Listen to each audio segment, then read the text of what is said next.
Welcome to Sasi media. இந்த வீடியோவில் என்ன பேச போகிறோம் அப்படின்னு பார்த்தீங்கன்னா, சேனல் செய்த சதி கானா வினோத் பணத்தை எடுத்துகிட்டு போயிருக்காரு அப்படின்னு சொன்னால் அவங்களால நம்ப முடியுமா? எல்லாருக்குமே அதிர்ச்சி தர விஷயம், ஏன் அவர் வின்னராக இருக்கும் பொழுது 18 லட்சத்தை எடுத்துகிட்டு போனாரா? ஆனால் அவருக்குமே அது தெரிஞ்சும் அந்த பணத்தை தான் தெரிஞ்சு தான் அவர் எடுத்துகிட்டு போயிருக்காரு அப்படின்னா அதுக்கு பின்னாடி பல காரணங்கள் இருக்குது. சேனல் வேற ஒருத்தவங்களை வின் பண்ண தயாராகிட்டாங்க அப்படிங்கிறதையும் புரிஞ்சுக்கிட்டாரு. எத்தனை ஆண்டுகள் ஆனாலும் நமக்கு கப்பு தரமாட்டாங்க அப்படிங்கிறதையும் அவர் உணர்ந்து தான் போயிருக்காரு. என்னென்ன அப்படிங்கிறத இந்த வீடியோவில் பேசுவோம். லைக்கை தட்டுங்க, ஹைப்பை போட்டு விட்டுருங்க. ஸோ கானா வினோத்தை விமர்சனம் பண்ணவங்க நிறைய பேர் இருக்கலாம், விமர்சனம் பண்ணாதவங்களும் இருக்கலாம், பிடிச்சவங்களும் இருக்கலாம். எல்லாத்துக்கும் சேர்த்து தான் இந்த வீடியோ. கானா வினோத்தை பொறுத்த வரைக்கும் அவர் எல்லாருக்கும் பிடிச்சதுக்கு காரணம் அந்த ஃபன் மோடு. ஃபஸ்ட் எடுத்து அந்த ஒன்லைன் காமெடி எல்லாருக்குமே பிடிச்சது. பிக் பாஸ் வரலாற்றிலேயே பிக் பாஸை விழுந்து சிரிக்க வச்ச ஒரே காமெடியன்னா அவர் தான். ஏன்னா அந்த தாய்லாந்து விஷயத்தை எடுக்கும்போது அவராலே சிரிப்பை கண்ட்ரோல் பண்ண முடியல. சில பேர் அதில் ஆபாசம், டபுள் மீனிங் என்ன சொன்னாலும் பெரும்பான்மையான மக்கள் அதை ஏற்றுக்க தான் செய்கிறாங்க. சிலருக்கு பிடிக்கல அப்படிங்கிறதையும் நம்மளால் பார்க்க முடியுது. சரி, அடுத்தது அவர்கிட்ட பிடிச்ச விஷயம், எந்த ஒரு குரூப்லேயுமே சேரலை. ஆனால் கமருதீன் கூட மட்டும் ஒரு ஃப்ரெண்ட்ஷிப்பை வளர்த்துக்கிட்டு இருந்தார், அது உண்மை. ஆனால் எந்த ஒரு டீம்லையும் போய் சதித்திட்டம் போடலை அப்படிங்கிறது தான் இங்கே பார்க்கப்பட்டது. யாரையும் பின்னாடி குத்துற அந்த ஒரு வேலையில் அவர் ஈடுபடலை. ஆனால் கமருதீனுக்கு கொஞ்சம் சப்போர்ட் பண்ணார். அது ஃப்ரெண்ட்ஷிப்பில் போயிடுச்சு. அடுத்தது பார்த்தீங்கன்னா, அவருடைய கோவத்தை அவர் மறைச்சி வைக்கல. எங்கேயுமே சரி, தன்னுடைய கோவத்தையோ எதையுமே மறைச்சி வைக்காமல் ஓப்பனாக காமிச்சிட்டு அடுத்த செகண்டே அவங்க கூட ஒன்று கூடிடுவார். இந்த இடத்துல கமருதீன் பார்வதி கூட ஃப்ரெண்ட்ஷிப்பில் இருந்தாலும் இவங்க கனிக்கும் அவங்களுக்கும் ஆகாது. ஆனால் அவர் கனி கூடயும் ஒரு நல்ல நட்பில் இருந்தார். ஓகேங்களா? இதுதான் கானா வினோத். அதனால தான் எல்லாருக்குமே ரொம்ப பிடிச்ச ஒரு விஷயம். இப்போ எல்லாம் கேட்குறாங்க, ஏன் 18 லட்சத்தை எடுத்துகிட்டு போனார்? இங்கே தான் நிறைய டைட்டில், அவர் தானே 50 லட்சம் வின் பண்ண போகிறாரு அப்படின்னு நீங்கள் கேட்கலாம். அதில் சேனல் பண்ண ஒரு பெரிய விஷயம் இருக்குது. சேனல் லிட்ரலாக நான் சொல்கிறேன், என்னுடைய புரிதல் படியும் நிறைய ரிவ்யூவர்ஸோடைய விஷயங்களை நேற்று நான் பார்த்துட்டு தான் இங்கே உங்கள்கிட்ட பேசுகிறேன். ஏன்னா நம்மளுடைய புரிதல் மக்கள்கிட்ட தப்பாக போயிடக்கூடாது அப்படிங்கிறதுக்கு கன்ஃபார்ம் பண்ணிக்கிறதுக்கு தான் நிறைய விஷயங்கள் நான் சர்ச் பண்ணி பார்த்துட்டு தான் வரேன். சேனலை பொறுத்த வரைக்கும் அரோரா ஜெயிக்க வைக்கிறதுக்கு நிறைய முயற்சிகள் எடுக்கிறாங்க அப்படிங்கிறது அப்பட்டமாகவே தெரியுது. இப்போ நிறைய பேர் கேட்கலாம், அரோராவுடைய ஃபாலோவர்ஸே பார்த்துட்டு ஏங்க அவங்க டிசர்வ் இல்லையா, டிடிஎஃப்லாம் வின் பண்ணியிருக்காங்க அப்படின்னு கேட்டிங்கன்னா ஒன்றுமே கிடையாதுங்க. 50 நாள் சும்மா இருந்தாங்க, அதுக்கப்புறம் பாயிண்ட் எடுத்து பேசினாங்க, கரெக்ட். அதுக்கப்புறமேட்டுக்கு என்ன, டிடிஎஃப் வின் பண்ணுறதுக்கு 2 பேர் காரணமாக இருந்தாங்க. ஒன்று விக்ரம் போட்டு கொடுத்த அந்த கில்லர் காயின். இந்த 9வது சீசனுடைய ஒரு திருப்பு முனைனா அந்த கில்லர் காயின் தான். நீங்கள் கேட்கலாம், அது ஒரு கேமோட முடிஞ்சிச்சுன்னு. இல்லை, அது பல பேரை காவு வாங்கிருச்சு. முதல்ல அரோராவுடைய வெற்றி வாய்ப்பை கொஞ்சம் மேலே தூக்கி கூட்டது அந்த கில்லர் காயின். அதில் கானா வினோத்தும் ஒரு பங்காக இருக்கார் அப்படிங்கிறது தான். ஆனால் இவங்க 2 பேரும், சுபிக்ஷாவும் அரோராவும் இந்த பிளானை போட்டு தான் இவர்கிட்ட கொண்டு போனாங்க. என்னை பொறுத்த வரைக்கும் விக்ரமாலையும் ஓட முடியாதுங்கிறதுனால தான் அந்த கேமை எடுத்தார். அந்த கேம் தான் ஏதோ ஒரு விதத்தில் கமருதீன் பார்வதியை ட்ரிகர் பண்ணி விட்டுச்சு. ஒருவேளை அந்த கேமை அவங்க இண்டிவிஜுவலாக விளையாண்டுருந்தா அந்த 3 பேருமே அரோரா ஜெயிச்சிருக்க போகிறது கிடையாது.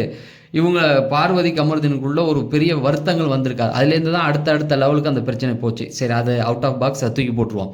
ரெண்டாவது கடைசி இது, அந்த இடத்துலையும் சபரி இறங்கினால அவங்களுக்கு வின்னர் ஆனாங்களே தவிர அந்த இடத்துல ஜெயிச்சிருக்க வேண்டியது கன்ஃபார்மாக சபரி தான் ஜெயிச்சிருக்கணும்.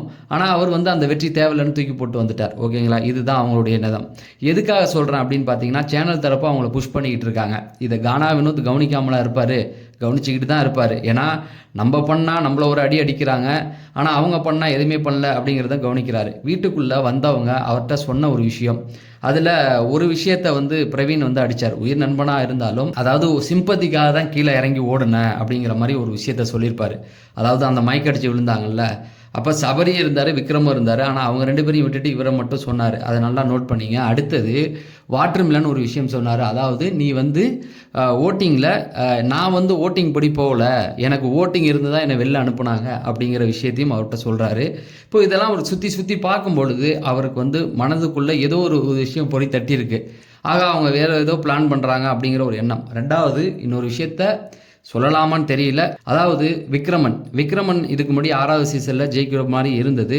கமல் சாரே முயற்சி பண்ணார், அவர் தான் ஜெயிக்கணும்னு, ஆனாலும் முடியல, ரன்னராக மட்டும் வச்சுருந்தாங்க. அடுத்தது சாண்டி மாஸ்டரும் ஜெயிக்கிற ஒரு பொசிஷனில் தான் இருந்தார். கவினுக்கு அப்புறம் அடுத்த அதிக விஷயங்கள் அவருக்கு தான் பாசிட்டிவாகவே போனது. ஆனால் முகேன் ராவை தான் ஜெயிக்க வச்சாங்க. சாண்டி மாஸ்டரையும் ரன்னராக தான் நிற்க வச்சாங்க. ஸோ சாண்டி மாஸ்டர், விக்ரமன், கானா வினோத், இவங்க 3 பேரையுமே நீங்கள் பின்னணி அலசி ஆராய்ஞ்சா உங்களுக்கு ஒரு விஷயம் புரிய வரும். அப்போ இந்த விஷயம் கானா வினோத்துக்கு புரியாமலாம் இருக்கும். அவர் ஒரு விஷயத்தை கணிச்சிருக்காரு. அதாவது இப்படியே போனால் நம்மளை ரன்னராக தான் நிற்க வச்சு அனுப்புவாங்கங்கிறதையும் புரிஞ்சுக்கிட்டாரு. சேனல் நம்மளை ஜெயிக்க வைக்க முயற்சி பண்ணல அப்படிங்கிறதையும் தெரிஞ்சுக்கிட்டாரு. அதனால தான் ஸ்மார்ட் மூவ் ஒன்று பண்ணியிருக்காரு. அந்த பணத்தை அவர் எடுத்துகிட்டு போயிருக்காரு. சேனல் தரப்பை பொறுத்த வரைக்கும் என்ன அப்படின்னு பார்த்தீங்கன்னா, அரோராவை ஜெயிக்க வைக்க பெரும் முயற்சி. இப்போ கானா உணத்துடைய ஃபாலோவர்ஸோடைய நிலைமை என்ன அப்படின்னு பார்த்தீங்கன்னா, பாதி பேர் பார்க்க மாட்டேன்றாங்க. எப்படி சொன்னாலும் ஏதோ ஒரு விதத்தில் பார்ப்பாங்க. டைட்டில் வின்னர் யாருன்றதுக்காக பார்க்க முயற்சி பண்ணுவாங்க. சிலர் ஓட்டு போடலாம், போடாமலும் இருக்கலாம். ஆனால் இவங்களுடைய எல்லாரோடைய ஒரே ஒரு கருத்து என்னென்னா, யார் ஜெயித்தாலும் அரோரா ஜெயிக்கக்கூடாது அப்படிங்கிறதுல கானா வினோத்துடைய ஃபாலோவர்ஸு தெளிவாக இருக்காங்க. ஏன் அப்படின்னு பார்த்தீங்கன்னா, சேனல் அவங்கள ஜெயிக்க வைக்கிற சப்போர்ட்டை விட அது ஒன்று. ஏன்னா சேனல் வந்து அரோராவுக்காக தான் இவரை வந்து ஏதோ ஒரு விதத்தில் இவரை பெட்டி எடுக்க வச்சுருக்காங்க. ஆனால் இவராக எடுக்கலை, இவரை தூண்டியிருக்காங்க அப்படிங்கிறது அவங்களுடைய ஃபாலோவர்ஸ் எல்லாருக்குமே புரியுது. அது சேனல் அரோராவுக்காக தான் அதை பண்ணியிருக்காங்கங்கிறதையும் புரிஞ்சுக்கிறாங்க. ரெண்டாவது இன்னொரு விஷயம், அரோரா தொடர்ந்து கானா வினோத்தை வந்து மட்டம் தட்டிக்கிட்டே வந்தாங்க பல இடங்களில் தொடர்ந்து. இந்த 2 காரணங்களை வச்சு யார் ஜெயித்தாலும் ஜெயிக்கலாம், அரோரா ஜெயிக்கக்கூடாது அப்படிங்கிறதுல தெளிவாக இருக்காங்க. இந்த வாரம் பார்த்தீங்கன்னா சாண்ட்ரா அவர்கள் டாப் 5ல் நுழைஞ்சிட்டாங்க. கானா வினோத்து போனதுனால அவர் போனனால இந்த வாரம் எவிக்ஷன் வைக்க வாய்ப்புகள் கிடையாது. ஏன்னா அவங்கள பொறுத்த வரைக்கும் சாண்ட்ராவை இந்த வாரம் வைக்கணும். எதுக்காக அப்படின்னா, போன வாரம் ரெட் கார்டு கொடுத்தாங்க இல்லையா, இந்த வாரம் இவங்களை அனுப்புனா அது அவங்களுக்கு தான் கெட்ட பேர் ஆகும். சாண்ட்ராவை இந்த வாரமே அனுப்பணும் அப்படின்னு நினச்சிருந்தா போன வாரமே அனுப்பியிருக்கலாம். இதன் பின்னணியில் இன்னொரு விஷயத்தையும் நீங்கள் பார்க்கலாம். சுபிக்ஷாவை தான் தூக்குனாங்களே தவிர இவங்களை தூக்கலை. அதாவது சாண்ட்ராவுக்கு வந்து ஓட்டு இருந்தது, சுபிக்ஷாவுக்கு ஓட்டு இல்லை அப்படிங்கிற காரணம் இல்லை. இப்போ இந்த வாரம் ஒருத்தவங்களை கன்ஃபார்மாக வெளியேற்றணும் இல்லையா. அப்போ சுபிக்ஷாவை போன வாரம் 2 பேர் கொடுத்து அனுப்பிட்டாங்க ரெட் கார்டு. அப்போ போன வாரம் சுபிக்ஷா எடுக்காமல் இந்த வாரம் எடுத்துருக்கலாம். ஆனாலும் அவங்கள அவசரமாக தான் அனுப்புனாங்க. அவசரமாக போன வாரம் 3 பேர் அனுப்புனாங்களே, இந்த வாரம் வந்து ஒருத்தவங்க கேஷ் பாக்ஸ் எடுக்கணும், இன்னொருத்தவங்க வெளியில் போகணும் அப்படிங்கிற ஒரு கணக்கு இருக்குது இல்லையா. அப்படி பார்த்தா 4 பேர் தானே வருவாங்க, டாப் 5 வராது அப்படிங்கிறது அவங்களுக்கு நல்லாவே தெரியும். அப்போ அவங்களுடைய பிளான் என்னென்னா, சுபிக்ஷாவை தூக்கிட்டு அடுத்த வாரம் ஒருத்தவங்க கேஷ் பாக்ஸை எடுத்துகிட்டு போகட்டும், ஆனால் சாண்ட்ரா உள்ளே இருக்கட்டும். அப்போ சாண்ட்ரா எடுக்கக்கூடாது அப்படிங்கிறதுல அவங்க தெளிவாக இருந்தாங்கன்னா கண்டிப்பாக இருந்தாங்க. அதுக்கு காரணம் பிரச்சனை வந்து எப்பயோ உள்ளே அனுப்பியிருக்கணும். ஆனால் அனுப்பாமல் அவங்கள வச்சுட்டு கானா வினோத்தை மட்டுமே ட்ரிகர் பண்ணி அவரை எடுக்க வச்சுருக்காங்க. ஃபேட்மான் வந்து பதிவு பண்ணுறாரு, ஆனால் தயவு செஞ்சு அரோராவுக்கு கொடுத்துடாதீங்க அப்படிங்கிறதையும் அவர் வந்து சொல்லியிருக்காரு.